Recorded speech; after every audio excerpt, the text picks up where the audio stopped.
Vous écoutez RTL. RTL vous en parle déjà. Rémi Sulman. 8h16, bonjour Rémi. Bonjour Yves, bonjour à tous. Alors ce matin Rémi, vous nous parlez déjà d'une révolution numérique qui pourrait nous permettre demain de nous passer des banques ou bien d'acheter une maison sans notaire, bref de faire sans ces intermédiaires. Cette énorme révolution qui pourrait bouleverser nos vies porte un nom, la blockchain. Oui, vous vous souvenez Yves de la première fois que vous avez entendu le mot Internet? Oui. Eh bien vous vous souviendrez de la première fois que vous avez entendu le mot blockchain, la chaîne de blocs en français.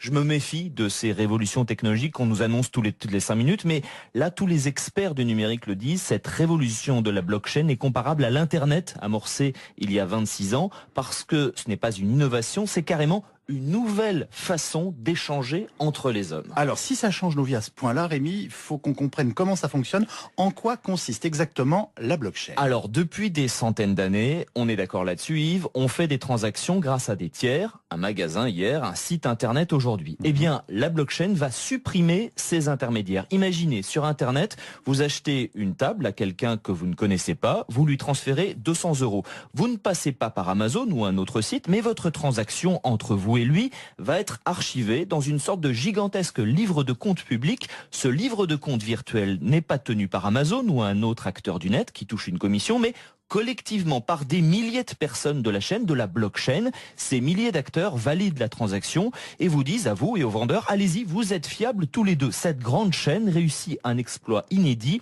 créer de la confiance entre deux inconnus sans intermédiaire. Mais attendez, si ce registre est public, n'importe quel petit malin peut en modifier les données. Alors non, aucun acteur ne détient ou n'a accès à la totalité de ce livre de compte. En fait, cette blockchain, c'est comme un immense puzzle qui est découpé, disséminé sur des milliers de serveurs. La preuve que vous avez payé ces 200 € contre une table reste dans la blockchain. Les transactions peuvent être consultées mais pas modifiées, car pour que votre vendeur triche, il faudrait qu'il détienne l'ensemble des pièces du puzzle, ce qui est impossible. La blockchain, c'est donc un système de stockage et de transmission d'informations infalsifiables qui supprime les intermédiaires traditionnels. C'est là qu'est le potentiel totalement révolutionnaire. On pourrait se passer des notaires, des compagnies d'assurance, des cartes bleues, etc., etc. Le champ d'application est infini. Vous êtes donc en train de nous dire que les banques qu'on connaît peuvent disparaître et que Google peut lui aussi disparaître. Alors je vous annonce la mort de personne, moi. Mais ces acteurs ont effectivement du souci à se faire et ils cherchent déjà la parade, car certaines expérimentations de blockchain existent. Dans certains pays pauvres, on utilise par exemple le système pour établir des cadastres. La blockchain pourrait vraiment commencer à changer nos vies dans 10 ans. On va effectivement vers une nouvelle forme d'économie qui peut contourner les géants de la Silicon Valley, prédit Gilles Babinet, un des experts français du numérique les plus pointus.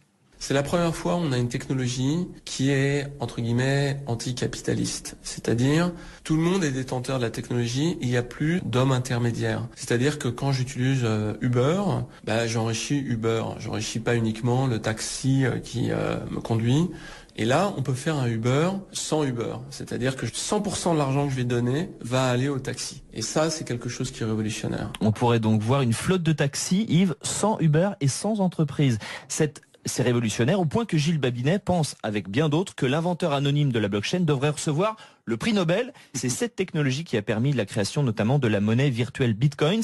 Certains économistes dans le Wall Street Journal ont écrit que depuis 5 siècles, depuis l'invention des banques, la blockchain constitue l'innovation économique la plus importante. Et vous savez, le Wall Street Journal débloque et se déchaîne assez rarement. En tout cas, on va suivre ça d'extrêmement près. Vous étiez le premier, une fois de plus, à nous en parler.